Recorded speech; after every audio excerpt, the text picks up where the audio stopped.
Online dating. It used to be taboo to meet someone online, but now it's become somewhat of the norm. How safe is it? How do you know who you're really talking to? What if the person you meet is nothing like the one you saw on their profile? Or worse, what if they're an evil monster with bad intentions? Technology is so easily used to cause harm, and this story revolves around just that, the way perpetrators can hide behind the screens of digital devices.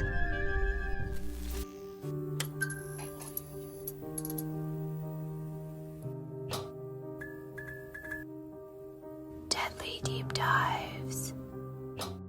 Hi everyone, welcome back to my channel, and if you've never been here before, I'm Kimbyrleigha. Nice to finally meet you. And before we jump in, I just wanted to thank all of you so very much for congratulating John and I on our big announcement. Not only because we started a new lifestyle channel here on YouTube where we're sharing our life, including the story of how we met, our IVF story, but also we're expecting a baby.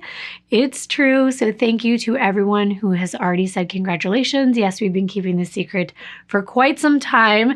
So that should explain some things like delays in content. For example, the beginning has been extremely hard on me, but I'm doing my best and trying to show up every week for you, not only here, but on our other two channels as well. And if you haven't checked out Dark Livity, that is another true crime channel, so you might be interested in that as well.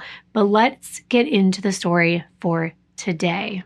The story begins on December 1st, 2011. 15-year-old Logan Starbuck sent her mother, Chanin, a text message at 2:45 p.m. asking where she was and who was going to pick her and her siblings up from school. By 3 o'clock, Chanin should have been waiting for Logan and her younger sister and brother at the pickup line, but it was after 3, and Logan was worried. About 20 minutes after Logan sent that text to her mom, Chanin texted back saying, "Dad, I have a headache. Stay there," meaning her father was going to pick them up. At 3:06 p.m., Logan received another reply from Chanin's phone that said, quote, "Send Marsh a note. Dad will be there in 10 minutes, end quote. Marsh is actually a nickname that Chanin used for her 10-year-old son, Marshall. However, Chanin's husband, Clay Starbuck, also failed to make it to school to pick up the kids. So Logan texted her mother twice more, and these text messages went unanswered.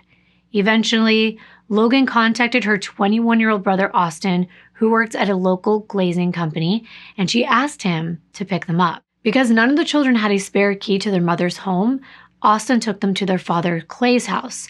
Austin did think it was odd that he couldn't reach his mom either. Austin Starbuck, like I said, dropped off his younger siblings at their father, Clay's house in Deer Park, which was only about a half a mile away from Chanin's home. When the couple separated, Clay moved out with their two oldest children, 21-year-old Austin and 18-year-old Blake, who was a senior in high school. Logan, Serena, and Marshall, the couple's 3 younger children, stayed with Chanin full-time, but they did visit their father on a regular basis. Even after the divorce, Clay remained actively involved in Chanin's life. Since Clay lived close to the school, he would pick up his 3 children every morning and drive them to school. And then Chanin would usually be at the school to retrieve them. But not that day. Things were different that day. First, Clay had texted Chanin that morning asking if she could take the children to school instead of him because his vehicle had broken down. He simply texted, "Car quit. Can you take the kids?" In December, the temperature in Deer Park was freezing. This is in Washington. So Clay wanted his children to be comfortable in the car. So usually he would wake up early and drive around the block a few times before he drove the half a mile to Chanin's house to pick them up. That way he could get the heater going. It would be nice and toasty in the vehicle. However, that morning, as Clay was warming up his car, it broke down on High Desert Road a few blocks away from his home in Deer Park. Since he couldn't get it started again, he couldn't drive the kids to school. That's why he texted Chanin. She had texted Clay back and agreed to take the children to school that morning. She had replied to him with just one letter, K, and she dropped the kids off at school before heading back home. But later, when his oldest son, Austin, returned home with his younger children, Clay asked, "Where is Chanin?" The younger children explained how their mom never showed up to get them. Instead, she texted them, telling them that Clay was supposed to be on his way. After he didn't show up, they called Austin.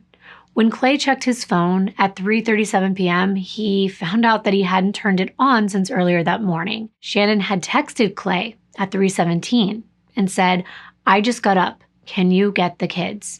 But Clay didn't see this text. And the fact that his ex-wife didn't show up to pick up the children didn't really bother Clay because these things happen. Plus, he expected to see her that night at Blake's high school for a basketball game. Clay just assumed he would find out what happened when they were at the high school. At 5:45 p.m. that same evening, Clay texted Chanin to say he and the kids were headed to the game at Deer Park High School, telling her, "If you feel better, call me, and I'll meet you at the booth so you don't have to pay." But that was the next thing that wasn't normal. Although Chanin was supposed to show up at her son's basketball game, she never did. Nor did she contact the kids or Clay to say why. Now a bit concerned, Clay sent a few more texts to Chanin, asking her to get in touch with him when she could. But following the game, Clay had still not received a text or a call back. So he and the children dropped right over to Chanin's house, but when they tried to get inside, the door was locked and no one answered. So they walked around the house and they didn't see Chanin inside or anywhere around the home. It was just dark. So they headed back to Clay's house. The thing is, the three youngest children, they didn't live at Clay's. They didn't have their everyday necessities. They'd always bring them over from their mom's house, and she still hadn't answered. So by that night, Clay figured he would just keep the kids until further notice. But because the kids did not have any fresh, clean school clothes, they did not go to school the next day on Friday, December 2nd, 2011. Clay and the children had yet to hear from Chanin that next day, and their concerns continued to grow. That afternoon, Clay texted Chanin again, stating that if he didn't get a response by 7 p.m. that night, he was going to call the police. Meanwhile, Chanin's mom, Melanie, lives back in Florida. She was also concerned. She had also been trying to call Chanin, but she kept getting a message saying her daughter's voicemail was full. And Melanie had this terrible feeling in the pit of her stomach. She felt like something had happened to her daughter. And when she checked with Chanin's siblings, Stephen and Amy, they hadn't heard from her either. So at 5 p.m., Melanie called law enforcement to request a welfare check on Chanin. And that evening, 2 deputies showed up, Jeff Shover and Dan Dutton. They got to Chanin's around 6:15 p.m. The door was still locked and no lights were on, and there was a package that had been delivered that day and it was still sitting by the front door.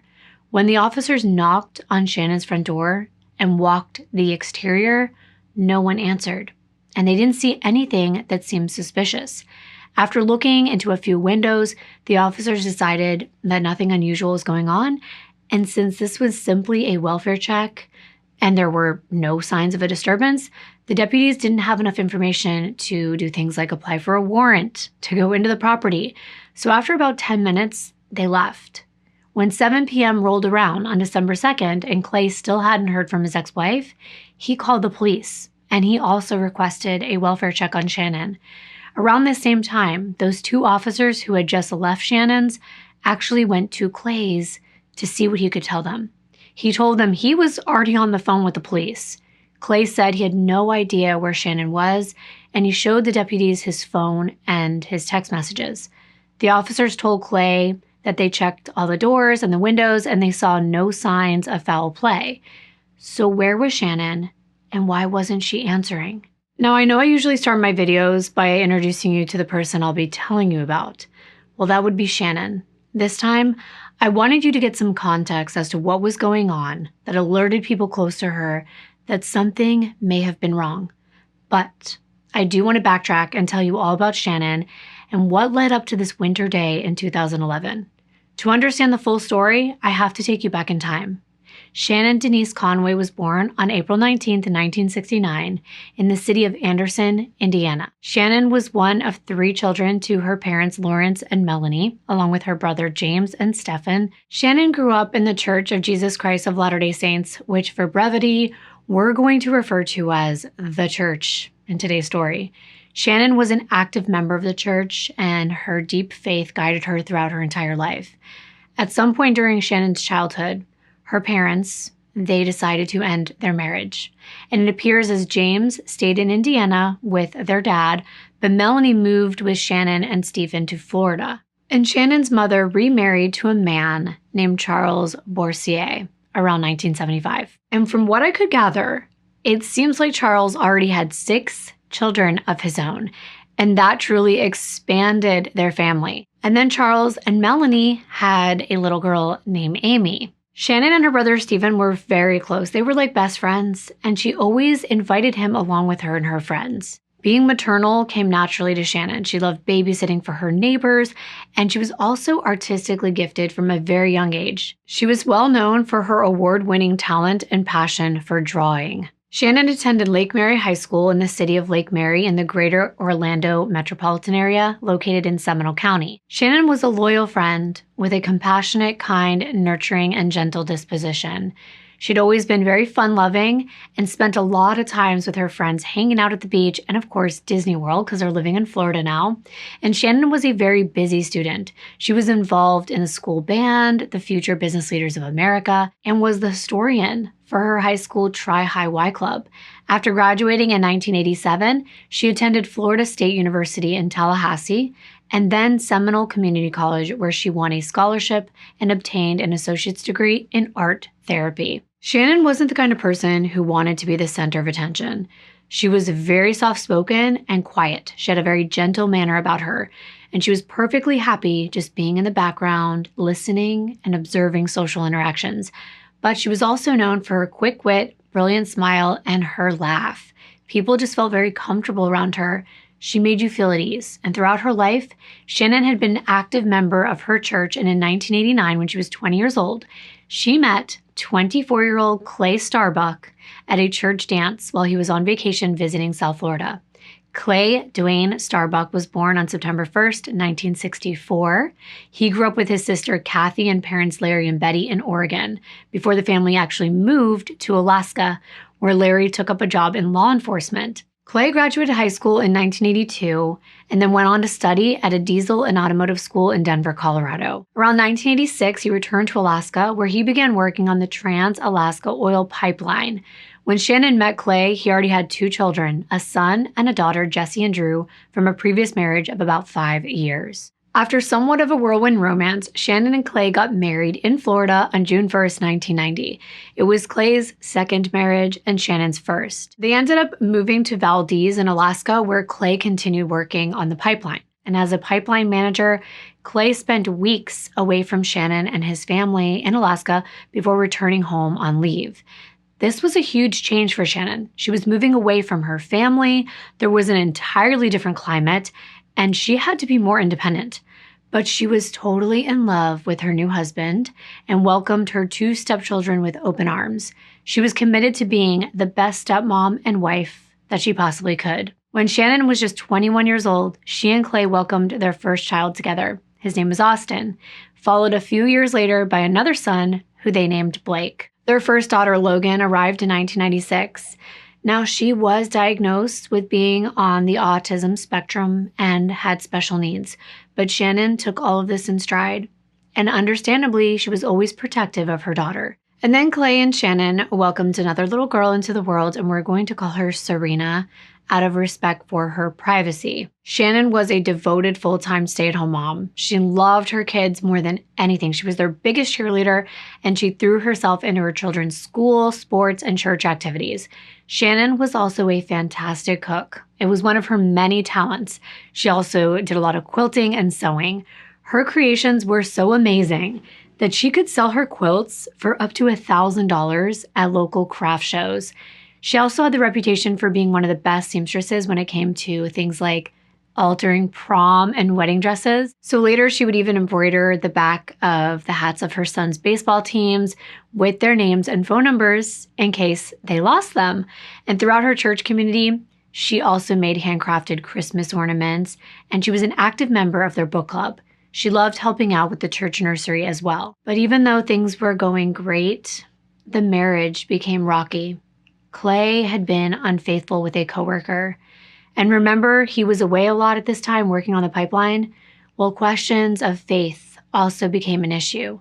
Chanin remained deeply committed to the church, but Clay, who wasn't a member, didn't want to join. So Chanin was heartbroken. And in March of the year 2000, the couple decided to divorce. 30-year-old Chanin moved to Arizona and she began dating another man named Dexter McCleary, but her heart was still with Clay. And within just a matter of months, she called Clay, saying she wanted to come back and try again. So Chanin returned to Clay in Alaska, and they got back together. And that's really tough. Experts say that there are deal breakers when it comes to relationships, and one is religion. Sometimes you can try to make compromises, but when your beliefs are strong, it is hard. And sometimes love is just not enough, but they gave it another shot, and guess what? They made it work. And around a year later, in 2001, Chanin gave birth to another child, a son they named Marshall. However, Clay had his suspicions. He thought that Marshall wasn't his biological son because he was doing the math, and he felt like the time frame that Chanin conceived, she would have been dating Dexter. But nevertheless, Clay treated Marshall with the same love and affection that he did with all his other children. Determined to make the relationship work, Clay and Chanin remarried on December 29th, 2006. And you don't always see couples reunite like this after a breakup, let alone a divorce, but it just shows you how much they truly loved each other at the time, and they were really trying to make it work. Around 18 months later, in May of 2008, the family moved to Washington State, this time to the city of Deer Park, which is where I initially began this story. 39-year-old Chanin had fallen in love with this area after making a visit to one of her longtime high school friends, Doug Carter, and his wife, Janine. They lived in this area raising their own children, and Deer Park seemed to be the perfect place to settle down and raise a family. And Chanin was excited about what the future would bring. It was precisely the kind of warm and supportive community that she always wanted for her kids. The family moved into a 4-bedroom, 3-bathroom rental home, 509 North Riper Street. In Deer Park, every resident seems to know one another and what's happening in their neighbors' lives. And those who live there consider themselves lucky because violent crime is not a problem in Deer Park. And the Starbucks and Carters subsequently spent a lot of time together. They went to theme parks, they did barbecues, and they celebrated holidays. Clay continued working on the pipeline, but given the distance, he was away from home for weeks at a time. And Chanin tried to keep herself busy with the kids and their church activities, but being apart from her husband for such long stretches again took a toll on their marriage. And in June 2010, the couple once again made the difficult decision to separate. No matter how much they loved one another, it was impossible to overcome the space and the time apart, and they just couldn't make it work. The following month in July, 41-year-old Chanin filed for divorce, and that is really tough to pick up, to move on, to go somewhere new, and then have to start your life over, especially being in your 40s, but Chanin was determined to independently find ultimate happiness. Now, in no way is this a good coincidence. The irony is sad, but while Clay was working away in Alaska, he suffered a significant back injury, and he effectively had to stop working, and he was placed on medical leave in February of 2011. Work was one of the biggest things keeping Clay and Chanin apart. And when he stopped working, he actually decided to return to Deer Park so he could be close to his children. He ended up moving into a house at 1625 East 2nd Street, about a half a mile from where Chanin was living. The idea of divorce never appealed to Clay. He told Chanin that he would love her no matter what. However, Chanin believed that the couple was incompatible and it was time for her to enjoy her newfound freedom. So they were not getting back together. However, it was nice that Clay was living close by for the children. Chanin's mom, Melanie, she was so proud of her daughter. Since the divorce, Chanin had been doing a great job with the kids and becoming her own person. She was finding her own identity aside from Clay. Clay did undergo his surgery in July, and that same month, the couple's second divorce was finalized. 21-year-old Austin and 17-year-old Blake, who was a senior in high school at the time, decided to move out of Chanin's and go live with their father. Now, at this stage, he was on disability, and Chanin was awarded custody of 15-year-old Logan, 12-year-old Serena, and 10-year-old Marshall. And Clay was ordered to pay his ex-wife around $5,000 a month in child support and maintenance. And then Chanin would have to pay a small amount to Clay for Blake until he turned 18. But that was coming up. Having the freedom to do what she wanted when she wanted it gave Chanin a sense of independence that she hadn't had in a very long time, which can be very empowering. While Chanin was eager to get back to work after being a stay-at-home mom for about 20 years, She also needed to do so because I mentioned Clay was on disability, which meant he didn't have income coming in at the time. However, Clay being home in Deer Park made it so that he was around more and could help with the kids. They stayed with Clay every other weekend and every Wednesday after school. He also picked them up every morning to drive them to school, like I told you in the beginning. But Chanin was really doing most of the work, especially with Logan, Serena, and Marshall. She wanted things to be as least disruptive as possible after all the upheaval that comes with a marriage ending, especially with kids involved. Chanin still drove them to all of their sports practices and basically wherever they needed to go. As messy and traumatic as the second divorce was for everyone, Chanin knew she had to start making money as a single mom. So she enrolled in a dental hygienist course at Spokane Community College. Chanin quickly became popular among her classmates and even arranged study sessions for everyone. That was just her maternal instinct. It came naturally. Even with everything that was going on in her life and the demands of single motherhood, Chanin was driven and determined to be in a better situation for her kids. Clay was not able to keep up with the child support payments, and that meant Chanin's car ended up getting repossessed. And ultimately, she had to resort to seeking assistance from the local food bank. Things were tough financially for Chanin, but she knew with the help of her friends and the church community, she was going to make it through it. If she had to stay late at school, her friends would help with the younger children and make sure that they weren't left unsupervised. Despite Chanin's struggles, in the summer of 2011, she graduated with honors from her dental hygienist course. Now, Chanin spoke with her mom almost every single day. They were still very close, even though they were no longer living in the same state. And she confided in her mother all the time about all the struggles that she was facing and her desire to possibly meet Mr. Right. So Chanin wanted to get back out there in the dating world. She was 42 years old at the time, and she felt like she had a lot of love to give to the right person.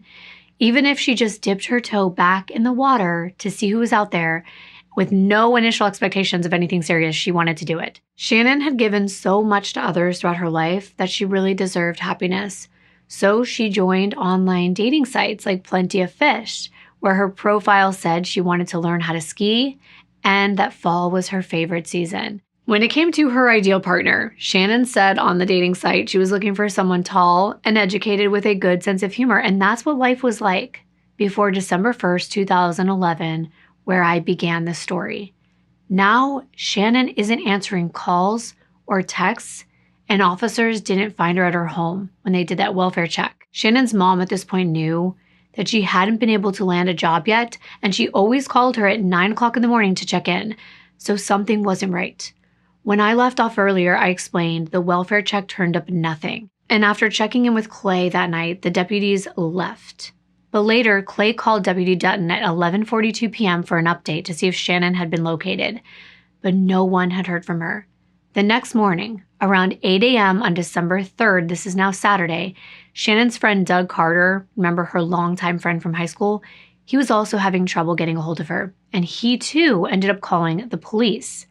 Doug asked them to again check on Chanin, saying this was very out of character for her. And another call had come in to the police from Chanin's mom, Melanie, saying that she still hadn't heard from her daughter and it had almost been 48 hours. She was insisting that officers actually go inside to make sure that Chanin wasn't passed out or in distress. Chanin lived in a rented home. And remember, neither Clay or any of Chanin's children had a key. But this time, Deputy Shover and David Trotman contacted Chanin's landlord so they could access the property. Maybe she accidentally fell and she was inside unconscious. They just had to find out. So when Chanin's landlord unlocked the door around 9:11 a.m., the detectives went inside. There was no sign of any disturbance, and the house was quiet. Chanin's closed laptop was in the living room, and a gold Mercury Sable was parked in the garage. Nothing was knocked over.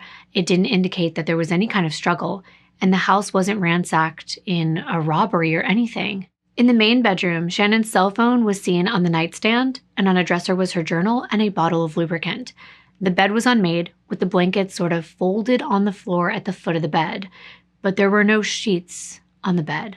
The only linen on the bed were pillows and a mattress protector, which appeared at first glance to possibly have bloodstains on it. But that wasn't what deputies noticed right away. because they were confronted with something much more disturbing. They immediately called for backup. On the bed was the body of a partially naked woman. She was laying on her back, naked, apart from an unbuttoned robe that covered her arms, but had been pulled up from behind her back and pulled open at the front, exposing her breasts. Though they were only able to do a preliminary identification, it was pretty clear that this woman was Chanin Starbuck, and she was no longer alive. She had been brutally attacked. She was covered in bruises and had been badly beaten, possibly even tortured. Whoever had killed her hadn't left her in the position she had died in. Instead, they had posed her body in a sexually suggestive way. What I'm about to say is appalling, but sadly, there's no other way I can explain it to you. Chanin's legs were spread apart, and there was a sexual device that had been inserted inside of her. There was also a electric-powered massager that had also been placed on her pubic area, with her hands on the massager and the cord threaded through her robe. So Detective Mike Ricketts was informed of the shocking discovery and was appointed as the lead investigator. He was joined at the crime scene by Detective Mark Renz and Lyle Johnston and crime scene technicians. The investigators chose to focus their attention on the bedroom where Chanin's body was found. While the bedsheets were missing, the blankets were folded onto the floor, and in the room was a gun safe which was open. On the shelf inside the safe were things like condoms, sex toys, but the thing is, they looked like they had been intentionally displayed. It's not the way somebody would normally keep these items. And aside from the severe bruising all over her body, there were no other signs of trauma evident. This meant investigators weren't immediately clear about her cause of death. They would have to wait for the autopsy. But it appeared that whoever had killed Chanin had been let into her home. But whoever had killed her seemed to be extremely angry and clearly wanted to degrade and humiliate her by posing her body in such an undignified way. So Johnston and Rickett were disturbed by how this murderer had posed her. And it was their assumption that it was to humiliate her after death, and I think that is so sad. I hate to even paint this mental picture of what they saw, but the technicians had to begin taking in the evidence. They took latent prints and also potential sources of DNA evidence. In terms of prioritizing what evidence was seized to be analyzed, officers worked in a circle. They started with Chanin's body, and then they moved outward. And crime scene technicians took more than 100 pictures of this home. They gathered 12 latent fingerprints from the massager box, the bathroom mirror, sink, faucet handle, and a notebook. They also got latent prints from the top of the dryer door, and the interior of the front door. In one of the bathrooms that the kids used, there was a handprint on the bathroom wall. There were also some items that appeared to have blood on them, and they were swabbed, and so was the bathroom drain, as well as the keyboards and mouse pads for Chanin's computer. They seized all of the sex toys, a fitted sheet and a towel, both from the laundry room area, a washcloth, a blood-soaked mattress protector, and Chanin's laptop and her cell phone. The detectives believed Chanin had been killed in the main bedroom's attached bathroom, possibly after she got out of the shower, and then they think the killer moved her onto the bed before they cleaned the bathroom and put the fitted sheet and towel into the washing machine. Around noon, Clay arrived at Chanin's house to find out what was going on. When the police wouldn't tell Clay anything, he got mad. At this point, no one in Chanin's life knew that she was dead, but it was obvious that something terrible had happened. When something like this happens, people in your neighborhood are going to know. There are going to be emergency vehicles outside. There might be a coroner's van, as well as things like yellow crime scene tape. But this is when the investigators get their first clue into Chanin's life.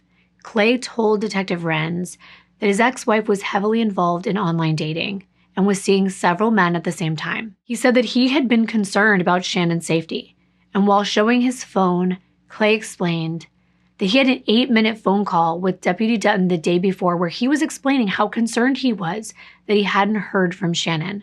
Clay was told that he needed to go to the sheriff's substation in Dare Park where he could give them more information. It was there that Detective Jim Dressback from the Major Crimes Unit met with him, and Clay told Detective Dressback the same thing he just told Renz. He gave him a full rundown of the couple's relationship history, their divorce, and everything he knew now, mostly from hearing things from his kids. Clay said he really only communicated with Chanin via text message and that they got along fine, and he provided the names to all the sites that he knew about that she was on doing online dating. He said that the last time he saw her was about 5 or 6 days earlier at a parent-teacher conference for Marshall. At this point, considering that the major crime unit was involved, Clay knew the news about Chanin couldn't be good. And he point-blank asked them, "Has she been murdered?" And at this point, Detective Dressback did think it was odd that no one had told Clay what happened to Chanin. When the detective broke the news that Chanin had been murdered, Clay was overcome with grief. He buckled at the knees and he collapsed to the floor. And at one point, the detective overheard Clay actually vomiting in the restroom. When he was back in the interview room, Detective Dressback asked Clay what he thought happened to his ex-wife. He was distraught, he was shocked, but he actually yelled at them. And he's like, "What do you mean? How would I know?" But Clay did have a clue. He said he believed that she had been killed by someone that she met online. But he wasn't able to, of course, provide any of the names to the people. How would he know? That was not a part of her life that she shared with anyone, especially her ex. When Detective Dressback asked Clay where he thought investigators should look, Clay said, "I would just look in her laptop and her phone." He even volunteered information, like I said, about their divorce, but he also claimed that Chanin had been unfaithful. He told the detectives that at one point, he found nude pictures of Chanin and other men on their shared computer.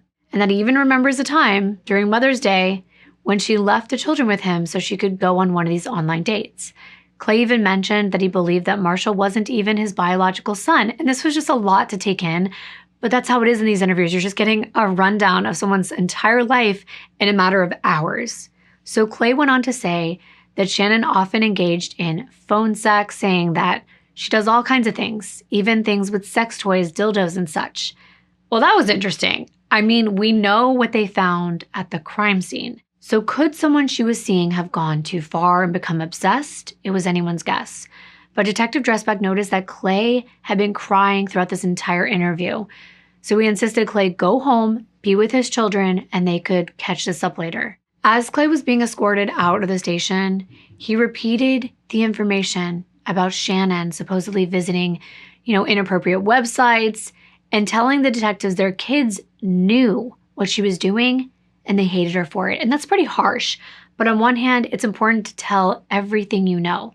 On the other hand, it looked like Clay resented Chanin. And after all, we know that Clay never wanted a divorce. And he probably didn't take too kindly knowing his ex had been with all these other men and that their children had seen this. So that evening, one officer went door to door in Chanin's neighborhood asking anyone if they'd seen anything suspicious on Chanin's street. 20 of the 40 homes he visited had no answer. But among the remaining homeowners, 13 said they saw nothing. The police department did not contact the neighbors any further. But that same evening, Chanin's very close friend, Doug, and his wife, Janine Carter, went to Clay's house upon hearing the news. Doug and Janine had been friends with Chanin since they were 15 years old back in Florida, and they had attended the same church. They wanted to be there for Chanin's family in this time of grieving. Of course, Clay and the children weren't the only ones who had to be informed of the devastating news. Across the country in Florida, a sheriff's deputy knocked on the door of Chanin's brother, Stephen. The officer delivered the shattering news. It was then up to Stephen to inform his parents and his siblings that Chanin was dead. It was the worst day of his life. When he told their mother, Melanie, she screamed. She was just like, no. She desperately didn't want this to be true. None of her loved ones knew that when they saw Chanin last 4 months before her murder, happily posing for family photos, that they would never see her again. Whoever had done this had a 2-day start ahead of the police department, so investigators had a big job ahead of them. The sheriff's office appealed to the public to get them to come forward about anything, any suspicious-looking people or vehicles that they may have seen in Chanin's neighborhood in the month leading up to her death. Meanwhile, at Chanin's autopsy, the medical examiner, Dr. Sally Aiken, found chest injuries consistent with the use of a stun gun. Chanin had 10 broken ribs, and this was inflicted by blunt force, as well as a crushed larynx. The medical examiner had noted that Chanin weighed 169 pounds, and although the doctor believed that Chanin's body had been moved after her death, she said it would have been difficult to move her, indicating that someone would have had to been pretty strong to have done this. However, there was bruising underneath her underarms, which is consistent and is seen in people who are unconscious and moved during things like a medical procedure, or in this case, a death. There were multiple fresh bruises all over her body, including one under her scalp, suggesting that she had sustained a blow to the head. There were bruising on both of her knees, on the tops of her feet, on both of her hips, and this suggested that at some point, Chanin was face down during this attack. There were pattern injuries and scrapes covering Chanin's entire body, including her breasts and her left hand, potentially from what I told you looked like a taser gun. Some of the injuries suggested that she had been dragged along a surface, and at one point, she may have been stomped on by a shoe. This is just unbelievable what this woman had to go through. Hairs were also present on Chanin's body that didn't appear to belong to her. The medical examiner believed from the marks on her extremities that Chanin's hands may have been bound together during the attack. The sexual device that I had mentioned and that was observed inside Chanin, I'm going to call it the front and the back of Chanin because I don't want to be too descriptive. It was in the front when she was discovered. However, during the exam, it was revealed that it had actually been inserted into the back first prior to her death, and then afterwards, post-mortem, meaning after she was already deceased, this device was taken out of the back and put into the front and left in that area. There were no other injuries suggesting that she had been the victim of forced intercourse, let's say. But from the appearance of these injuries, it was difficult to establish the exact time of her death. But the medical examiner believed that Chanin had died on either December 1st or early December 2nd. She had also been killed while face down and then posed on her bed. The cause of death was from the compression of the neck or strangulation. There was a broken bone in her throat, and the likely murder weapon was something soft like a towel or someone's arm holding Chanin in a chokehold position. Chanin hadn't died immediately. Instead, she could have been alive for up to 2 hours before her lungs filled with fluid. In all, this poor woman sustained between 80 and 90 wounds to her body. They did swab her ankle area and her vaginal area, which seemed to contain male DNA. And they were hoping that these results would bring them more answers. On December 5th, Clay met with lead detective Mike Ricketts to inquire about Chanin's autopsy results. Clay was interviewed for 3 hours, and he fully cooperated. He provided his cell phone information, consent for police to download a cell phone. He gave DNA samples, fingerprints, and he also posed for photos to document any injuries he might have, especially when they looked at his hands. Since Chanin was beaten, the detectives assumed Chanin's attacker would have been wounded, but Clay Starbuck did not appear to have any injuries. When the Starbuck children were interviewed, which must have been super emotional and a surreal experience, they had just lost their mother. But Austin, the oldest son, was asked when he saw his mother last and how the relationship was. He did tell them he lived with his father because they had a close relationship. Like Clay, Austin's hands were checked for injuries, and he was questioned about several scars and wounds that were on them.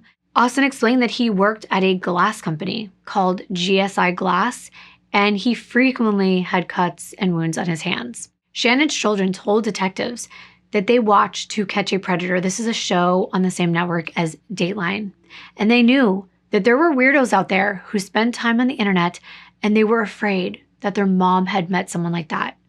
The older children told police their mom left them alone when she would go out on dates, and that they had seen nude pictures and videos of their mother and men on her computer. The husband is always going to be a suspect, so the very next day on December 6th, Clay went with the detectives to retrace his steps the day of the murder. Then Clay gave a more detailed explanation of how his car stalled that morning, the text messages that were sent back and forth, and how the kids ended up at his home. He said he woke up around 7 a.m., drove his 1988 Toyota Tercel around to warm it up before picking up the kids from Chanin's and taking them to school. He showed them where the vehicle had stalled. It was near the golf course on North High Desert Drive, which I'm showing you here.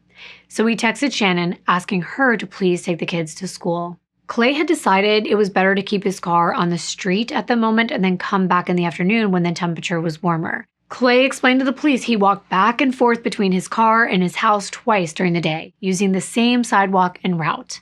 Right after the car broke down, he walked home and went to bed to nap. So after he walked home, Clay told Detective Johnson and Rickett that his phone battery had died, causing him to turn it off. Since he was a night owl, he usually drove the children to school and then returned home to nap. So he left his phone off so that he wouldn't be disturbed. He had still been experiencing terrible back pain that would keep him up all night. Clay couldn't remember how long he slept, but he said he woke up around 11 a.m. and he returned to the car to try to start it again, but it was still dead. So he walked back home, and to pass the time, he played Call of Duty on his Xbox. However, Clay was using offline mode, so there was no way for detectives to verify exactly what time he was doing that. Then Clay said after he was done playing Call of Duty, he picked up his tools and rags and worked on his car. He went back out there. Clay said he spent the entire day working on the carburetor, walking to the car, playing Xbox, and because his phone was off the whole day, Clay explained he had missed the text messages from Chanin asking him to pick the children up from school at 3:17.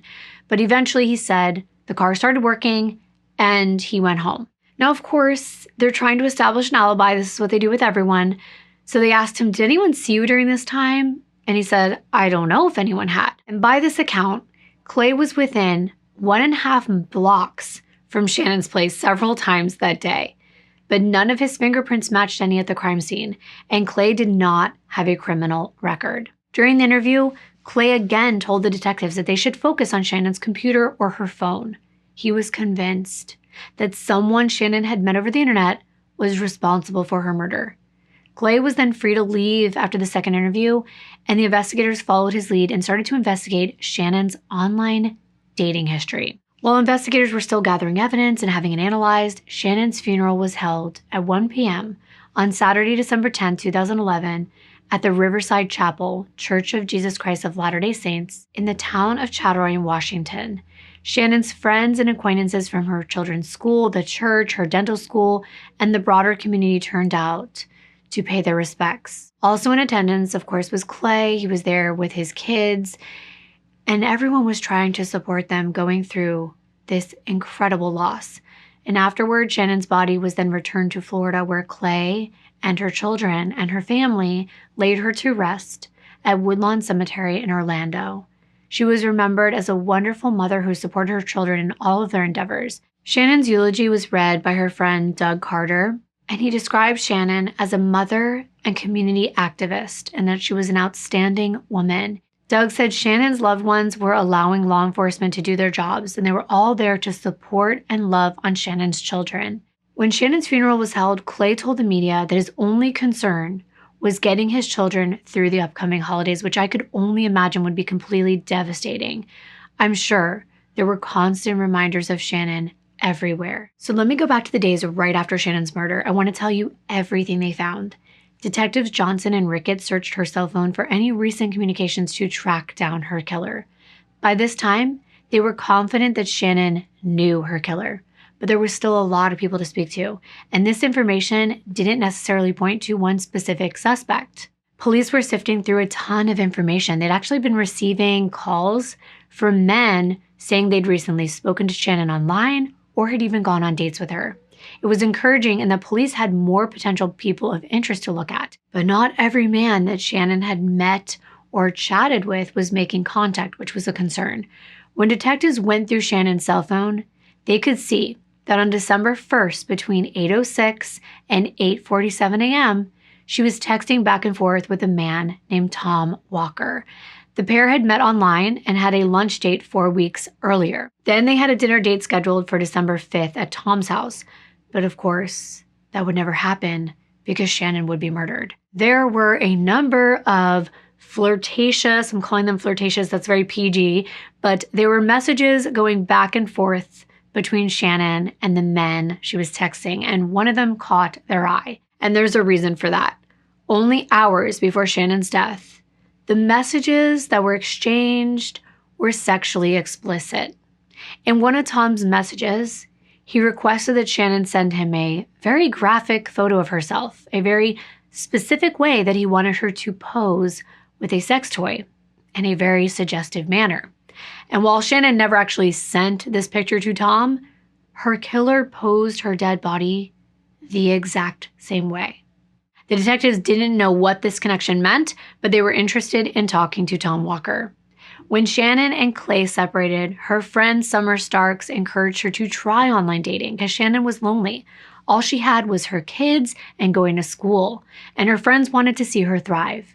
Her online dating life was the opposite of what she experienced on her daily life. During her dates, Chanin kind of let loose. She wasn't exhibiting her motherly persona. She was free of responsibility. So let's just say she was having a little fun. I told you this is the first time she was independent in a very long time, and she is ready to just let her hair down, so to speak. She had her profile on several dating websites, and she was looking for someone intelligent that she could have a great conversation with. And among the men who caught Chanin's eye was this car salesman, Tom Walker. She was impressed by Tom. She thought he was a catch. He was honest and open with her, and soon they set up that date and they met 3 weeks before Chanin's death.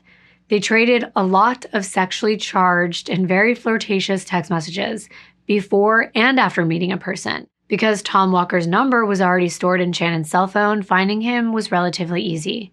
When the detectives informed Tom that they needed to speak with him, he agreed, and he met with them on December 4th.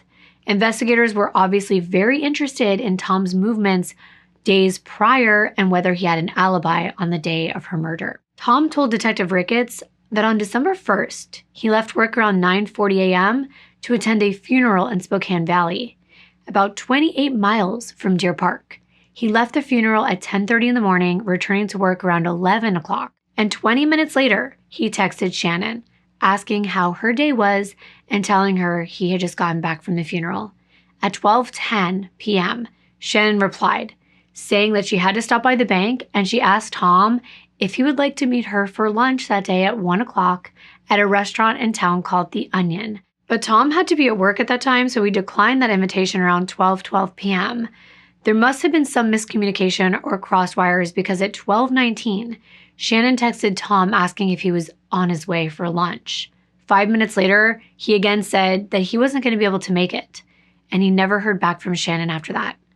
But what if Tom had come to Chanin's after this? And maybe they got into an argument, and that resulted in Tom killing her. Well, despite sending Chanin the text asking her to pose a certain way, Tom denied involvement in her brutal murder. And he explained that he had been exchanging text messages like this back and forth with her for weeks. He did say that the fact that Chanin asked him to go to lunch, considering they already had a date set for December 5th, was odd, especially because Chanin knew that Tom had to work that day. As part of their investigation, detectives did collect DNA samples from Tom Walker, checked his cell phone records, and called his boss to confirm his alibi. Everything was confirmed. Tom Walker's phone records did not place him near Chanin's house on the day of her murder.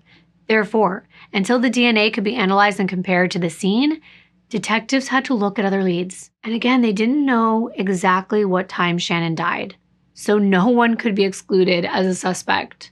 And during their investigation into Chanin's life, the detectives discovered several messages and calls from a man on December 1st, and he was listed in her phone as John Wilson.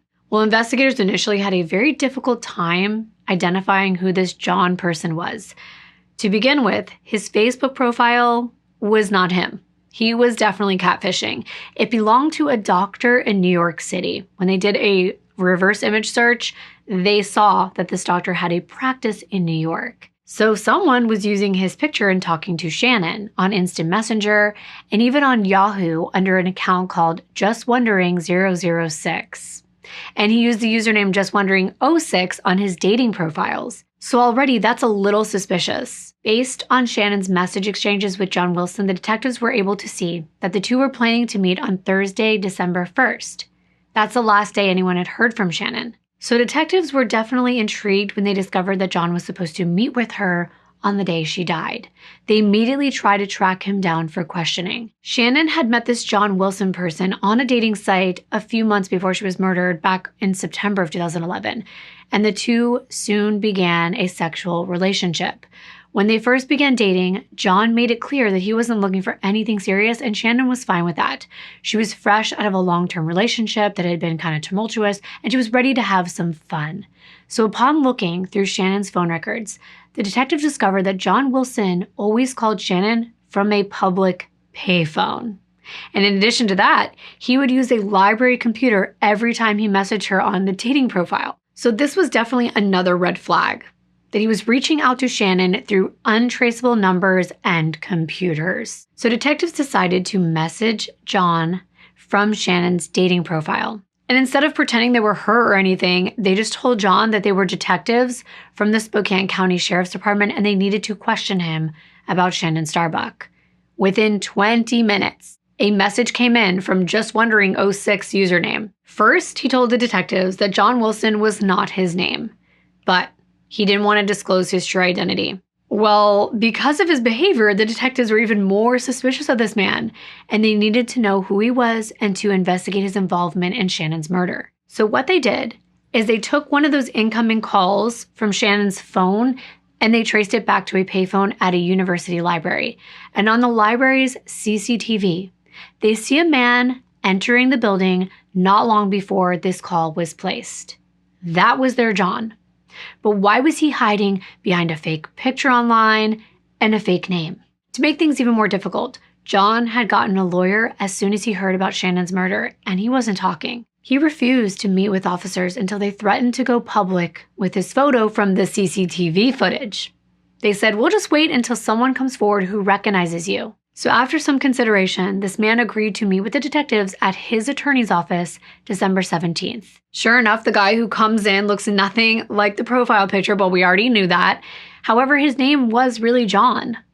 It was just not John Wilson. It was John Kenline. They also learned that he was a high school teacher and he was married. But he was lying to Shannon and saying he was single. But this is also why he didn't want to come forward, because he was cheating on his wife. John told police that he had been intimate with Shannon about a half a dozen times, including twice at her home, but that he had no intention of making their relationship public or dating her seriously. It was clear that John had catfished Shannon. And honestly, it was not clear to the investigators why she remained in a relationship with him. Shannon's family suspected that this was because she always was so accepting of people and she would see the good qualities in them. But John Kenline had more concerning information to share with the police. He told them that he had stopped by Shannon's house on the day that she was last seen. Not only did John stop by Shannon's house once, but he visited her several times on December 1st. Now that's even more suspicious, and why hadn't he come forward? I mean, I understand the infidelity and the hiding of your identity, but if you find out that someone has been murdered and you don't come forward, that can definitely raise some red flags. John explained that he and Shannon had plans to meet the morning of December 1st. He arranged to actually take the day off work. After leaving his house around 9 a.m., John took his kids to school, bought some coffee at Starbucks in North Spokane, and then drove to Deer Park, arriving at Shannon's house at 10:30 a.m. He told the police he knocked on the door a few times, but when no one answered, he went to a payphone nearby where he tried calling Shannon. So John told them he returned to Shannon's a second time. He walked the perimeter of her house, and he knew where her bedroom window was. So he goes into the backyard, and he checked for things like lights, if a fan was running in the bathroom, but she was nowhere to be seen, and the house was completely closed up with the blinds drawn. John said he left. He drove to Deer Park Library before heading back home, but he did stop at Whitworth University. It's there that he used one of the public computers at 12:17 to instant message Shannon from his Yahoo account, checking to see if everything was okay. Shannon messaged him back from her phone at 12:37, telling John she'd been eating and said, "Did you stop by?" John told her he had come there that morning and asked if she was going to be home soon. The message that Chanin sent back seemed straightforward enough, but John said he had a weird feeling about it. I mean, all she said is like, did you stop by? But he said it wasn't her usual self. She was kind of jovial and playful and pleasant, and for some reason it just caught his attention. John said he texted her again, asking if he could see her that night around 10:30 p.m. At 1:17 p.m., Chanin replied saying, "No, not tonight, I have a headache, and I will have Clay take the kids." John responded asking her, "Well, what about closer to 9:30? Chanin texted back at 1:32 p.m. saying, "Nope." So John went to go get some lunch around 2 p.m. and then he told the investigators he went home about 90 minutes later before heading back out to go to several places, one of which was taking his son for a haircut. These movements were all corroborated by receipts that John provided. And that night at 8 p.m., he dropped his daughter off at basketball practice and used a phone at his daughter's school to call Chanin, but he didn't get an answer. So John went back home before heading to Chanin's once again and arriving at 10:30 p.m., and the house was just in darkness. However, this time he could hear the heat running. He knocked on the door, but he didn't get an answer. The doorknob was locked. So John tried calling Chanin from a payphone once again. But when she didn't pick up, he drove back towards his house where he bought drain cleaner just before midnight at Walmart. In total, John had come to Chanin's about 4 times that day. And though at first they did have this theory that it was possible that Chanin might have threatened to tell his wife that he was cheating and that she was going to try to blackmail him, but the thing was, Chanin didn't even know that John was married. But because they didn't have a solid time of death for Chanin, they could not confirm whether John was telling the truth about where he was and what he did on December 1st. At that moment, the detectives considered John the most promising suspect. Ironically, his alibi for that morning was that he was ordering a coffee at Starbucks. I'm sure you see the irony there, the last name. The detectives, however, were not convinced that John was innocent. What would stop a man from lying to police if he was willing to cheat and lie to his family and have this double life? But at this point, they didn't have anything concrete to hold him, so after collecting DNA samples from John, the detectives let him go. So far, DNA samples were obtained from Clay Starbuck, John, and Tom Walker. While waiting for DNA test results from the state crime lab, detectives went back to scrutinizing Chanin's phone records. When her outgoing call records were received by detectives a couple weeks after her death, Detective Lyle Johnston found something, and this shed a whole new light on the murder. At 9:18 a.m. on December 1st, Chanin had called the Spokane County 911. This was not in her outgoing call log on her actual cell phone, as though it had been deleted off of her device. Detective Johnson and Rickett contacted the 911 dispatcher immediately, and they were able to find a recording of Chanin's 911 call that had gone completely unnoticed until this point. Wow. The call only lasted about 30 seconds, but the operator couldn't hear anything intelligible, only a short, high-pitched guttural sound that sounded like a woman, followed by a rustling noise. 911, what are you reporting? Hello? The call then ended abruptly, so the operator called back the number right away, but it went to voicemail, indicating that the cell phone had been turned off. Hi, this is Chanin. Please leave a message. However, according to GPS, the phone was at Chanin's residence when this 911 call was made. Investigators could see that someone had tried to delete the record of the call afterward. As the detectives were listening to the recording of this 911 call, the shuffling sounded like a struggle, and then that grunt from the female sounded like she was in distress, and then there was just silence. This was the very last call that came from Chanin's phone. Detective Johnson just jumped out of his seat and yelled, "She called 911." This was an incredible moment for him, and of course for this entire case. Since Chanin was murdered, the detectives were working on the assumption that she died within 24 hours. They didn't know the precise time that she had been murdered, only that it happened between December 1st and December 2nd. However, the fact that Chanin called 911 gave them a better idea of when she died. In light of this new evidence, the detectives determined that Chanin had been murdered shortly after returning home from dropping her children off at school around 9:18 a.m. when that phone call was made. So this meant that any other activity from her phone after this couldn't have been Chanin. Her killer must have sent text messages to deceive people into believing that she was still alive. With this new 911 information, it was clear that Chanin couldn't have been the one texting Logan and Clay later that afternoon from her cell phone because she was dead. The detectives had a new potential time of death for her, and whoever had Chanin's cell phone must have been familiar with her and her family. Because remember, she used a family nickname for her son, Marshall. She called him Marsh. Someone turned Chanin's cell phone back on at 12:05 p.m. And from that time until 4 p.m. that day, 11 text messages were sent from her phone, and she received 99 messages. The last text from her phone was sent at 3:17 p.m. when she asked Clay to go pick up the kids from school because she had a headache. That wasn't her texting. What this meant was that text message to Tom Walker, remember him, inviting him over to meet that day, meant that came from the killer. Some of the text messages between Tom's and Chanin's cell phone were deleted from Chanin's phone, but they remained in Tom's message history. Remember, Tom even said it was odd that Chanin wanted to meet because they had a date planned for a few days later. But I know you're probably also wondering if there was something else that should have happened in terms of the 911 operator. Why didn't they take further action? Why didn't they send police over there? But I did explain. They tried to call Chanin back. Protocol dictated that the next step after the operator called back but got no response was to call again a second time. And at that point, if no one answered, they were supposed to forward this to the sheriff's dispatch for a follow-up. And tragically, this did not happen because only one callback was ever made. But in this case, inexperience couldn't be blamed because the person who took that 911 call had been working as an operator for 17 years. They should have known. The Communications Center classified hang-up calls as either a Phase 1 or a Phase 2. Phase 1 calls give the operator the caller's number and the nearest cell tower. Phase 2 give the number plus the coordinates of GPS at the time of the call. Chanin's call was a Phase 2.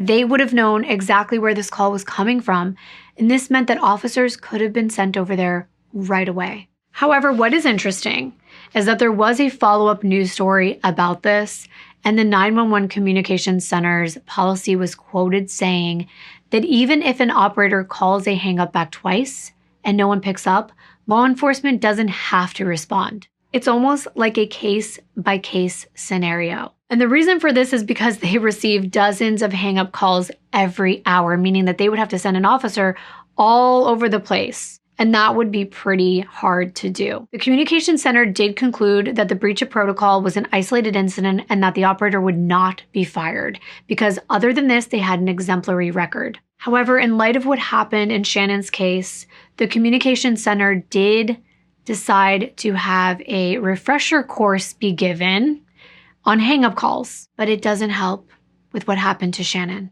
But it did help with a timeline, and after establishing Chanin's time of death, Detective Johnson and Rickett re-examined John Kenline's alibi. While Tom Walker's alibi had been confirmed by his boss and the guests at the funeral he attended, John's still had to be verified. The police went into that Starbucks, where John said that he ordered his coffee on December 1st. And luckily for John, when the detectives looked at the Starbucks records, they saw that he ordered a coffee at 9:50 a.m., and a barista remembered him. There was not enough time for John to kill Chanin, stage the scene, and then drive all the way from Deer Park to that Starbucks and be there at 9:50 a.m. So John was now cleared as a suspect in Chanin's murder. With John out of the way and Tom Walker's alibi confirmed as well, along with Chanin's two oldest sons, Austin and Blake, being at school, the detectives returned to the drawing board. As they probed further into Chanin's personal life, the detectives discovered something else that was pretty alarming. Several of her friends told the detectives that Clay had been nothing but trouble for Chanin. Well, that's not unusual. They were going through a divorce and co-parenting is not easy. But the people close to Chanin went on to say that there had been incidents around Chanin's house where she came home and she would find things kind of off. Chanin didn't feel safe in her own home, and between June and November 2011, she filed 4 reports with the sheriff deputies. One time, Chanin came home and she saw that her lamps had been tampered with. Some of the light bulbs were unscrewed in places like her garage, and her barbecue was tipped over on her porch. Another time, she noticed that someone had tampered with the truck that she was borrowing from her friend Summer. Summer was shocked when she learned that Chanin had been struggling financially and had almost been evicted and had her electricity turned off and her car repossessed. So Summer allowed Chanin to borrow her truck for shopping and taking the kids places. However, a few days after Chanin borrowed the truck, she had to apologize profusely to Summer, and she sounded heartbroken. Chanin told Summer that she had been outside and saw the windows of Summer's truck were smashed. That's pretty extreme. Chanin also thought someone was stealing things like jewelry and even a handgun. Chanin was so paranoid that while she was away, she would put tape on the doors to check if they were still there when she got home. So wanting to keep herself and her kids as safe as she could, Chanin ended up changing the locks, and she installed a video surveillance camera in the kitchen so she could catch whoever was breaking in. When she did change the locks, she didn't give her keys to anyone, including her children. And that was because she wasn't sure who was doing it, and she suspected it could even be her ex-husband, Clay. And she was so afraid that if it was Clay, he would get a key from their kids and make a copy. Only Chanin's landlord had the key to this house. So on the day of the murder, the security cameras were missing from her home. And detectives speculated that whoever killed Chanin may have taken these cameras. So now detectives wanted to take a second look at Clay, since several items of evidence were found that indicated Clay and Chanin's relationship had deteriorated further than anyone had known. The detectives obtained Chanin's divorce filings as well as her diary to examine. First of all, the decree of dissolution of their marriage also included a restraining order against Clay that would remain in effect until August of 2012. Just a couple months before Chanin's murder in October, the judge actually ordered Clay to pay her over $9,000 in back child support and attorney's fees. At the same court hearing, the judge entitled Chanin to 50% of Clay's pension. There were a number of letters that were part of Chanin and Clay's divorce records, and one letter from their 12-year-old daughter was in that filing. And she said she was unhappy living with her mom, and then she had a close relationship with her dad. She referred to the relationship with her father as, quote, the best relationship ever, end quote, that they were two peas in a pod, and she wanted to move in with Clay. And in turn, there was a letter from Clay to the court claiming Chanin was jealous of the relationship that he had with their children. But from all accounts, this wasn't true at all. Chanin was completely devastated that her second attempt at trying to keep her family together by being with Clay again had failed. And at the same time, she could feel her children were pulling away from her. Chanin knew her ex-husband was saying terrible things to their children in an attempt to turn them against her, but she never responded in kind. Chanin wanted her kids to have a relationship with their father, even if he was nasty and vindictive to Chanin herself. There was a diary entry from September 2011 where she wrote, quote, Marshall was upset after spending the day with his father. Marshall said his father showed him a couple pictures from my phone. One was a picture his father told him was me naked from the waist up. Marshall said his dad put his finger over the breasts, but his father told him that I had sent this picture to men. Marshall said he didn't like me and everything was my fault because I was divorcing his dad. I think it is a little weird that Clay is claiming and even showing their son nude pictures that she supposedly sent to people. That's a little strange. And then there was a diary entry from September 5th, and it stated, quote, Marshall and Serena spent the weekend with Clay and came home not wanting to talk to me. Marshall acted as though something was wrong, and I asked him if everything was all right, and he replied with, I don't like you, end quote. Based on Chanin's diary entries, the detectives concluded that the separation was not as smooth as Clay described in his interviews. Clay had said that things were perfectly amicable with the pair, but it's clear that the seeds of resentment and parental alienation on his part were being sown, according to what Chanin shared in her personal diary. But Clay insisted that he did everything he could to make things work. And it's convenient that now Chanin isn't around to tell her side of the story. So Detective Johnson and Rickett reviewed Clay's story from December 1st once again. They requested Clay's cell phone records from the provider, and they began going back to speak with those close to Chanin, specifically asking them if there was anything suspicious they noticed about Clay.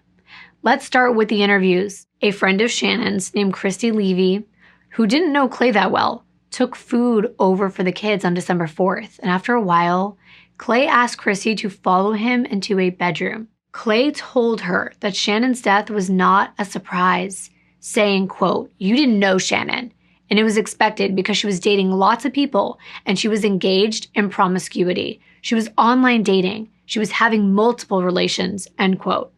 Needless to say, Christy was taken aback by what Clay had been saying. But as we know, it is true. She was seeing various men.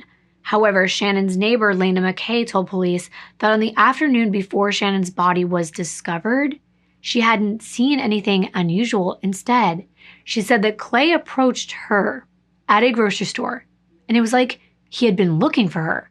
Clay came up to Lana and explained he was concerned that something happened to Chanin, which Lana thought was a little strange, as she had never spoken to Clay before. And at that moment, a horrible feeling came over her that Clay had done something to Chanin. That is weird, but it's still only circumstantial. But then, 2 days later on December 12th, at a school event, Clay again approached Chanin's neighbor Lana, and during their conversation, Clay talked to her for at least a full 5 minutes about how Chanin was unfaithful, going into detail about how their kids had caught her having an online affair when he was away in Alaska when they were together. Now, I know that 5 minutes doesn't seem that long, but when someone is talking about something that makes you feel uncomfortable and seems completely inappropriate, we know that those 5 minutes can feel like an eternity. So again, Lana left this conversation feeling extremely unsettled and like Clay knew more than he was letting on. Then Chanin's friends Doug and Janine told detectives that they also went to Clay's house when they heard the news of Chanin's murder. While there, Clay invited Doug into a bedroom to speak to him privately, just like he had done with Christy. The conversation the men had was described to the investigators as Doug feeling surreal. Clay told Doug that Chanin was promiscuous, and Clay said that he had been trying to help her for some time now. Clay also told Doug that Marshall wasn't his biological son, with Doug recalling that Clay tried to portray Chanin as some kind of sexual deviant, and Doug found this conversation to be very bizarre, given Chanin's body had been found that day. He didn't believe a word of what Clay was saying, and it seemed really suspicious. And it does seem even more strange that in the wake of Chanin's murder, Clay is adamant on making her look like a bad person. Finally, the detectives obtained Clay's phone records, and these records revealed that his phone had been turned off at 8:08 a.m., just after he texted Chanin to say he'd need her to take the kids to school. Yeah, it is interesting, because remember when he said, "Oh, I realized my phone was off." I thought that was odd right away, and I'm sure you did as well. Who turns their phone off? But I understand maybe he didn't want to be bothered because he needed to get a nap, but there is such thing as silencing your phone. Well, the records show it was off until 3:37 p.m., which Clay told the detectives was because of a dead battery. But later that night, after Blake's basketball game, at 9:06 p.m., he texted Chanin saying, "Logan is pissed and we didn't see you at the game. You should be involved in your child's activities." But when detectives studied Clay's cell phone activity for over the past year, they found that his phone had never been off as long as it was on the day of Chanin's murder. This is so interesting. I love when they backtrack like this and they go, yeah, this is unusual. According to these records, Clay never had text messages that he didn't respond to in a timely fashion, and it never sat idle for a long period of time. Although these call records were suspect, it was only a piece of a much bigger puzzle, and investigators still had a lot of research to do. Additionally, the detectives were still waiting for those DNA results from the crime lab. This whole time, Clay was in constant contact with the investigators in an attempt to be as helpful as he could. He was continuing to provide information about Chanin, all of her casual relationships, saying that he hoped law enforcement would apprehend one of the men who he was sure killed Chanin. But detectives were kind of struck by how much interest Clay had in his ex-wife's romantic attachments. It went beyond the usual level that you would expect, especially because none of these men had even been introduced to Chanin's children, and therefore they had no involvement in their life, so it wasn't really a co-parenting thing. The detective started to believe that no one except Clay had motivation to use what he knew about Shannon's private life to his advantage, especially if he wanted to shift the focus of the investigation away from himself and onto others. And when he showed up during the crime scene processing, it was like he was trying to get information that the police knew. And it was then that Detective Renz already had suspicions from that point on that Clay was trying to throw off the investigation. Shannon had also confided in her family back in Florida about her concerns. They were so far away, but Shannon had considered packing up and moving the kids back to Florida for good. But she didn't want to be selfish because she knew that her children would be unhappy being away from their friends and their community. So Shannon's family tried to always be there by phone, providing counseling and support in any way they could. Shannon's friends from school tried to offer her support as well because sometimes she would be brought to tears because of the things she was dealing with. And one time, Shannon confided in her school friends that Clay had sent her a very odd gift. It was a sex toy. He left it on the front porch in a gift bag. Shannon came into class crying that day and told one of her friends the note that he left said something like, "If I can't have you, you can have this." Yeah, that is very odd. Summer Stark, Shannon's friend, said in interviews that Shannon confided in her that she was afraid for her safety around Clay. And Summer reassured her that Clay would never hurt her. But now, Summer was rethinking her feelings about Shannon's ex-husband. Shannon had repeatedly urged her mother that if anything were ever to happen to her, they should have Clay investigated. Well, now, he was being thoroughly investigated. On Shannon's cell phone records, police found threatening text messages from Clay from late August to mid-September. Things like, "Well, thank you, you stupid bitch. You gave me a 3-day notice on $5,000. We will need to talk on how to recover. You just keep jerking guys off, Shannon, and you alienated 4 of your 5 kids. Let's talk." Another text said, "Instead of doing what's right and what the kids would like, you're more concerned with trying to screw me. But you hurt them, and they don't like you for it. And by you keeping the kids from me, they dislike you even more. They love being with and seeing me. Can't you see that? You're a deadbeat mom. You have no concern of how money is made. You just take, and I give. I'm trying." These aren't very nice, but they were going through a divorce, and they're also not that out of the ordinary for people going through a contentious separation. But instead of just making efforts to repay Shannon what she was owed as per the court order, Clay would send these angry text messages to his ex-wife. And at the same time, he would insist to police that he didn't mind having to pay her. He wasn't bitter about the court's decision.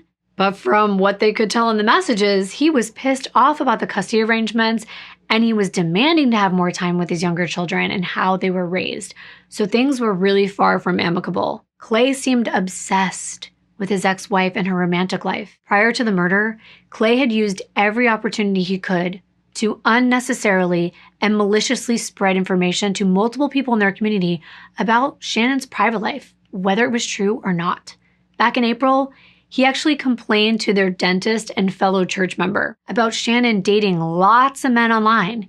He also told this doctor that he had placed a device on Shannon's laptop to track her keystrokes. Yep, this way Clay could monitor every website. It was interesting. I was wondering how he knew all the different dating sites she went to, even though this wasn't something he said he normally talked to her about. Shannon herself later confided in this same dentist that she was afraid of Clay. She thought that he would harm her to get out of paying child support. Shannon said she even knew that Clay had installed that spyware on her laptop, that she tried to have it removed. And in one text to Clay, Shannon made it clear that she knew what he was doing, saying, "You came in my house, you stole my rings, among other things. You put a keylogger on my computer.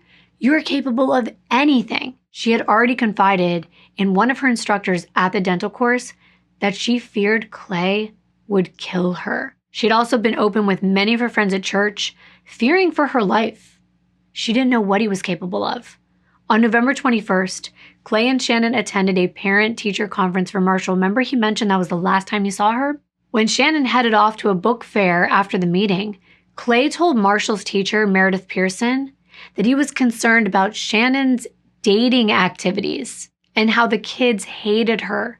But then Clay said something even more shocking when he told Meredith, quote, "I wouldn't be surprised if we found her dead. I wouldn't be surprised if we found her with her throat slit open, end quote. It seemed to everyone that Clay was hyper-focused on Shannon's safety and this perceived risk of her online dating activities. The case against Clay being the person who did this was entirely circumstantial, but it was very compelling. He had both the motive and the opportunity, and he knew enough about Shannon's routine to prevent the discovery of her body for at least 2 days. During an interview in January of 2012 with Detective Ricketts, Clay was visibly nervous, and his hands were shaking when they asked him what he was wearing the day of his ex-wife's murder. Still, he totally rejected the idea that his ex-wife was scared of him. Instead, he claimed she was scared of other men that she was seeing, but she couldn't tell anyone because she was so promiscuous and she didn't want anyone to know. Well, that's when the detectives decided to look at that route that Clay said he took from his house to his vehicle on the day it broke down on December 1st. According to Clay, he walked a certain route twice to and from his broken down vehicle. Well, when they searched this route, they found out there were video cameras. The footage was provided to them and they reviewed it a number of times, and they were stunned by what they found, or what they didn't find. There was no sign of Clay at all. You'll recall that DNA swabs from Shannon's autopsy had been taken for testing to be compared to John, Tom, as well as Clay.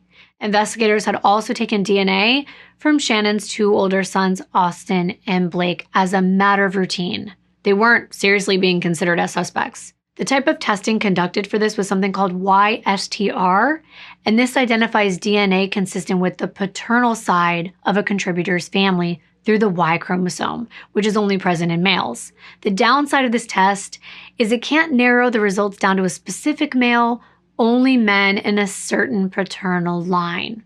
So it's really only suitable for excluding someone as a DNA contributor. I know this is confusing, but Shannon's autopsy revealed she had fought for her life against her attacker. When the results came back in late January to early February, they were complex but telling. The swabs taken from Shannon's neck and right hand fingernails showed DNA profiles from 2 different contributors. The major contributor was consistent with males on Clay's side of the family, but there was another unknown male contributor to the DNA on Shannon's neck. The swabs from Shannon's face showed a partial profile matching, again, Clay's paternal bloodline. But because Clay, Blake, and Austin didn't live with Shannon, there was no reason for their DNA to be anywhere on her body, let alone on that day. And in those 3 areas, they were most likely touched by the killer in the attack. The only male who lived with Shannon was her son, Marshall, who didn't have the same DNA profile as the ones found on her body because, as Clay suspected, it was confirmed through further DNA testing that Marshall was not Clay's biological son. Wow, so there was another reason that Clay may resent Shannon. Swabs were taken from Shannon's vaginal area, which showed the presence of semen. It's pretty obvious the DNA came from either Clay or someone on his paternal line. Well, his son's Austin, he was working. His boss confirmed that he was there all day. And then Blake was at school. His attendance was confirmed by the principal. So this just left Clay, whose DNA was not only found on Shannon's body, but whose alibi was flimsy, and he seemed unhinged when it came to being obsessive about Shannon being with other men. So the detectives were convinced that they knew what happened to Shannon on December 1st. They believe Clay texted her to ask her to take their 3 youngest children to school that morning, but they think that Clay lied about his car not working to get Shannon out of her house. While Shannon was out driving the kids to school, they believe that Clay somehow snuck into Shannon's house and was lying in wait for her to arrive back home. When Shannon returned from dropping the children off at school, the detectives think that Clay had attacked her, and during this attack, Shannon attempted to call for 911. But during the struggle, the phone call ended because Clay gained control over Shannon's phone and turned it off. And that is when the murder occurred. That Clay strangled Shannon to death and then positioned her body to humiliate her, but also to be consistent with Tom Walker's message. So Clay posed her body in the exact way that Tom Walker requested. Detectives believe Clay used Shannon's phone to try to frame John and Tom for Shannon's murder by trying to place them at the crime scene. Clay pretended to be Shannon by texting people so that it seemed like she was still alive long after she had already died. The detectives believed that Clay had planned out a significant amount of premeditation, and anyone that would plan out something so calculating and so terrible to a human being, especially to the mother of their children, deserved a life sentence. On February 6th, Clay was arrested for first-degree murder and second-degree burglary. After picking him up, detectives took him to the police station to speak with him, and during his almost 5-hour interview, he repeatedly denied killing Chanin. He claimed his DNA was only in the house because he used to live in the house, and that he and Chanin had been intimate following their divorce. He said he had been in Chanin's home several times before her murder because his 3 children lived there. But he had no explanation for how his genetic material had been found under Chanin's fingernails and on her body the day she was found dead. In his first interview, Clay could not stop talking about Chanin's sex life, but in this interview, Clay was silent when it came to that aspect of her life. He told detectives he didn't have any scratches or bruises, so how could Chanin have scratched him? The detectives took photos of Clay and his hands on the day of the murder, and one of the detectives recalls that he saw a small wound on Clay's right hand and on his forehead, but for some unknown reason, this was never noted. At Clay's first court appearance the day following his arrest, he was appointed a public defender and bail was set at $1 million. He was also barred from contacting his children, who were sent to stay with a family friend.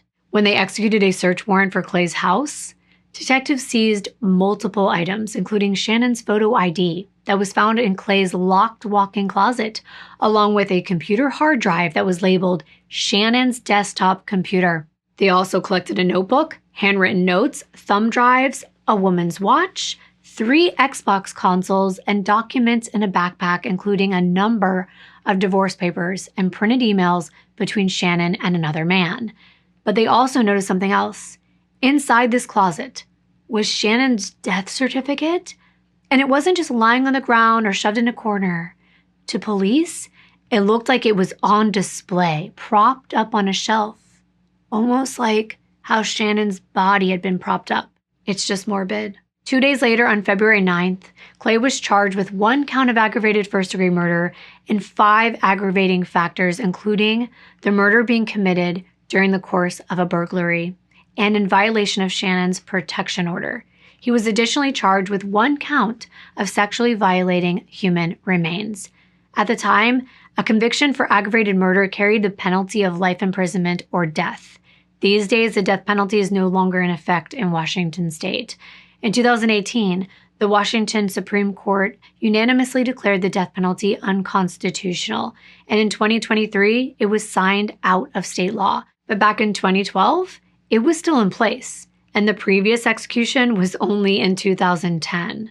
Fortunately for Clay, if he were convicted, he wouldn't be sent to death row because the prosecutors were not seeking the death penalty. Clay and Chanin's 5 children remained supportive of their father, believing he was innocent of murdering their mother.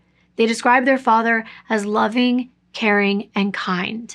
In an interview, Clay and Chanin's youngest son, Marshall, said, "Why would you kill your ex-wife that you still love and leave your 5 children parentless?" He wasn't really questioning his father, who's actually not even his biological father, but he was making a hypothetical, like, why would somebody do this? The children seeing their father accused of such a horrific act baffled them.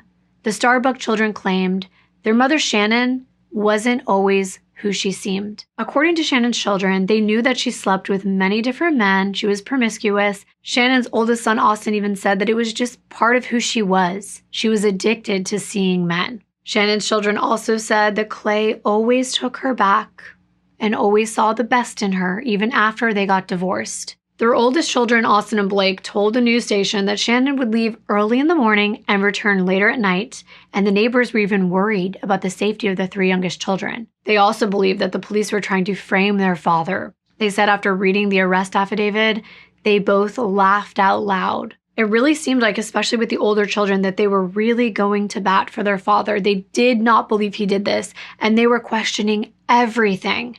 They said he was telling the truth, he was providing all this information, and they even questioned the DNA. They said it would be different if it was saliva or semen or sweat, but that their dad lived there until months before this happened. Shannon's family, on the other hand, felt very differently about Clay's arrest. Seeing Shannon's murderer behind bars greatly relieved her mother and siblings. According to her brother Stephen, Shannon was not someone who sat back and let others control her life. She was a fighter, and she fought until her last breath.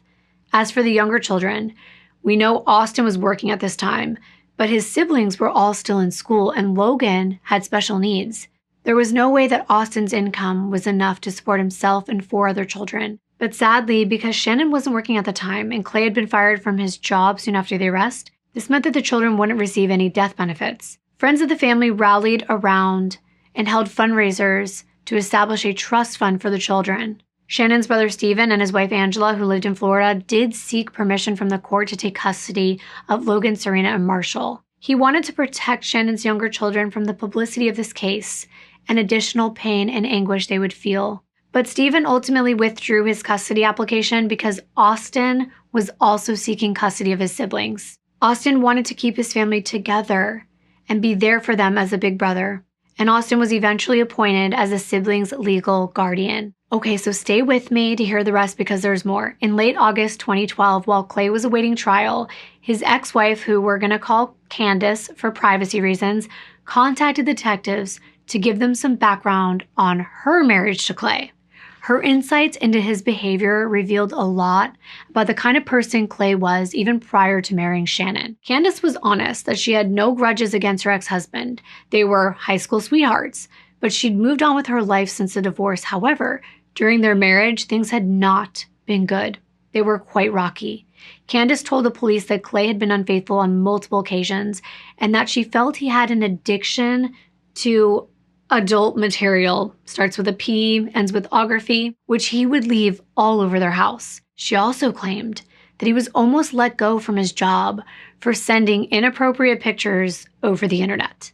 And he'd even tried to hit on one of Candace's friends, who was completely creeped out and scared by the entire interaction.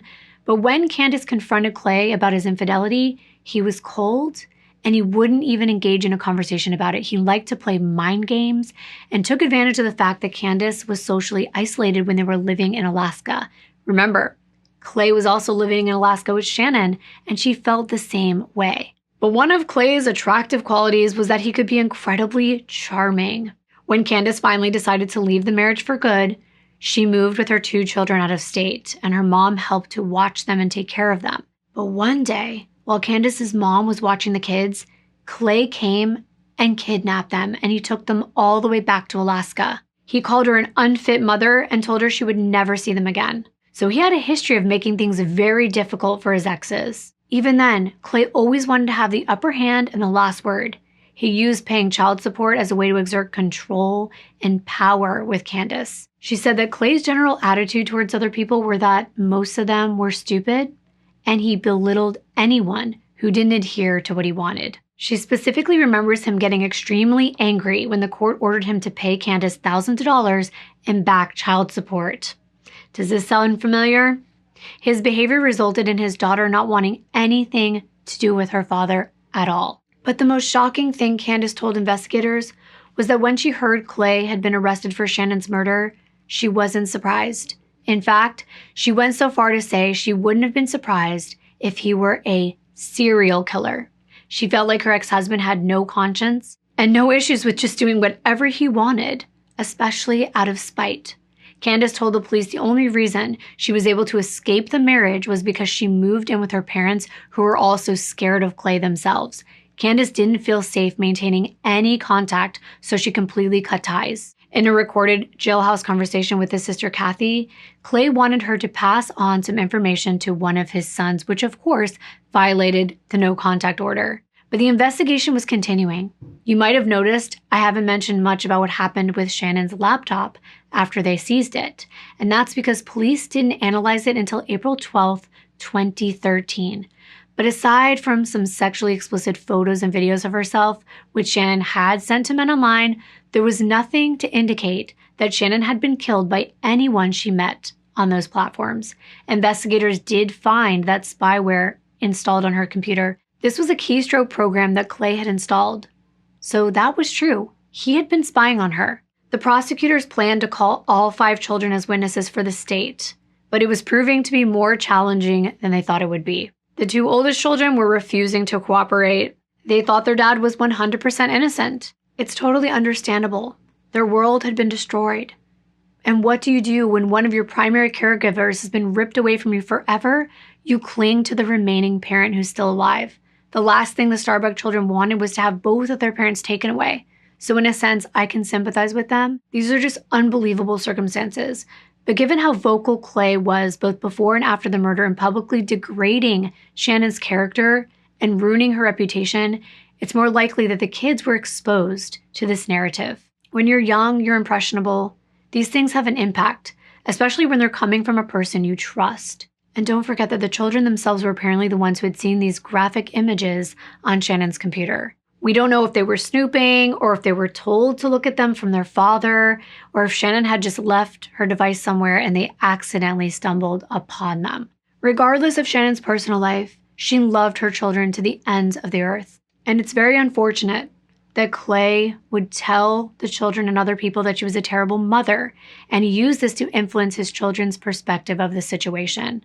I want to end with what happened at Clay's trial. 48-year-old Clay Starbuck's trial finally got underway in May of 2013. Clay was unable to clarify what information he relied upon to support his belief that Shannon's online dating made her susceptible to being murdered. At the time, around 49 million people across the country had tried online dating, so it wasn't uncommon. The court excluded a lot of information that would have been too prejudicial. Shannon's mother, Melanie, and brother Stephen traveled from Florida to attend every day of the trial. Melanie positioned herself in the courtroom so that when Clay was led inside, he'd have no choice but to look at his former mother-in-law and see the contempt in her face. The prosecutor called over 70 witnesses. The state's case was that months before the murder, Clay worked to create a picture of Shannon living a lifestyle that placed her at risk of being harmed by the men she met online.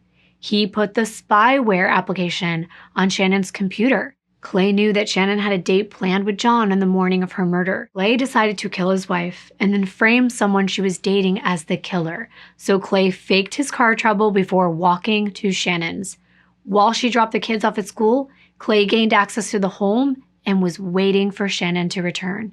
During this prolonged attack and torture, Clay's DNA was left at the scene. During the struggle, Shannon managed to call 911, but aside from emitting a split-second gasping sound, she was unable to speak, likely being incapacitated just after the operator picked up.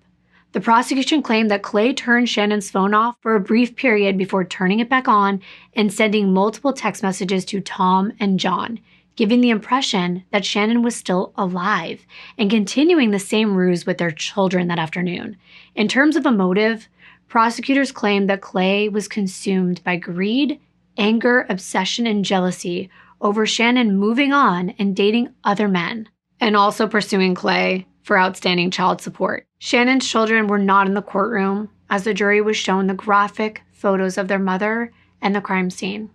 The prosecution argued that Clay was the only person who could have known the context of the text messages on Shannon's cell phone. The killer was familiar not only with Shannon's life, but acted upon what they knew of Shannon's life. The fact that Shannon's body was posed in a way similar to the way that Tom had requested in the text messages proved not that Tom had committed the murder, but that whoever killed Shannon had access to her phone. The court heard that Clay sent dozens of texts from Shannon's phone that day in an attempt to learn who she was talking to. Clay's actions in providing information about Shannon's personal life to police were not motivated by a genuine desire to help, but in an attempt to disparage her and defame his ex-wife and portray her in an unfavorable light. Shannon was out living her best life post-divorce, and Clay wasn't, so he was bitter and angry. Before and after Shannon's murder, Clay inappropriately and unnecessarily spread information about Shannon's personal life in an attempt to divert suspicion away from himself. The court also heard the 911 call, which was central to establishing Shannon's time of death. The defense used the inadequacy in the police investigation, the 911 call confusion, and a large number of items and evidence that were not tested as a way to create reasonable doubt. 19 loose hairs were collected from Shannon's robe, her chest, her abdomen, around her pelvic area, the massager box, and the plug end of the massager. and they all failed to be tested. There were other items seized that were not tested, including the sexual device, the fitted sheet, a towel, and a blood-stained mattress protector. The defense was also critical of the YSTR testing being conducted and not mitochondrial DNA testing, which is said to be more discriminating. And unfortunately, the failure to test these things were not an oversight. It was actually because of a lack of funding. They determined that the most probative and timely evidence on Chanin's neck, face, and under her nails were to be tested because they were the most important. And unfortunately, some of the samples that were tested were used up in their entirety, so it was impossible for the defense to retest them. The defense called around 20 witnesses, arguing that the investigation wasn't thorough. Because the defense was unable to explain how or why Clay's DNA was found in key incriminating places like under Chanin's fingernails, where only the killer's DNA would have been found, their arguments didn't exactly benefit Clay's defense. But Clay took the stand in his own defense. And Clay now changed his story about walking to and from his broken-down vehicle on the day of the murder. He testified he didn't recall detectives saying where he walked, only that he remembered showing them where his car stalled. He also denied being a jealous person. But this contradicted the testimony he gave about wanting to spy on Chanin via the spyware application that he put on her computer. His claim was that he just wanted to make sure his children were safe, and that's why he wanted to look into what she was doing in her private life. All of Chanin's children testified, including Austin and 12-year-old Marshall, who both told the court their dad's vehicle was known to be unreliable. Marshall also testified to seeing his dad come home at 4 p.m. in the day in question with oil on his hands from working on his car. They also said their dad took naps all the time during the day to deal with his back pain. In closing, both the prosecution and the defense relied on the DNA evidence. The defense pointed to the failure to specifically identify Clay as a sole DNA contributor. The prosecution, however, pointed out that even if all the items and evidence were tested and other DNA was found, it still didn't exclude or explain why Clay's DNA was present in the places it was. On May 28th, the jury found Clay guilty of both charges, with 4 of the 5 aggravating factors present. Most of the jurors felt Clay was guilty right from the beginning. His lack of a solid alibi, his DNA being found under Chanin's fingernails, it was just too compelling. Outside the court, Chanin's mom, Melanie, who was open about the fact that she believed Clay had brainwashed the children into believing he was innocent, spoke of how she was so relieved, but she had tremendous sadness, saying that today is a little bit of closure, but I don't have my daughter back. There will always be an empty hole in my heart. If she was going to date, more power to her. At least she had a life. She never had a life with him. At Clay's sentencing on July 19th, multiple people from both sides addressed the court. Clay's family, including his children, were adamant that their father had been wrongly convicted and that the real killer was still walking free. Chanin's mom, Melanie, told Clay, "You are a cowardly, murdering psychopath and a spineless creature. I hate you with every cell in my body for what you did to my precious daughter. Chanin's life mattered. You robbed her kids of their mother. You ripped the heart out of my family." Clay received the mandatory sentence of life in prison without the possibility of parole. But for the 3 youngest Starbuck children, the no-contact order would remain in place at the prosecution's request. Clay would be prohibited from having any contact with Logan, Serena, and Marshall until he passed a mental evaluation with the Department of Corrections, or when the children turned 18. Of course, Clay tried to appeal, but on June 25, 2015, his conviction and sentence were upheld by the court. However, 6 years later, just in June 2021, the Superior Court decided to allow a new post-conviction testing of the crime scene evidence that were not included the first time, like the hairs, the mattress protector, the washcloth, the robe, the fitted sheet, the towel, and the sexual device. The judge also ordered repeat testing on the massager box, the swabs of Chanin's body, and her fingernail clippings. But the pain wasn't over for her children or her family. 6 months later, on December 18, 2021, Chanin's third child, 25-year-old Logan, disappeared from Washington after boarding a bus.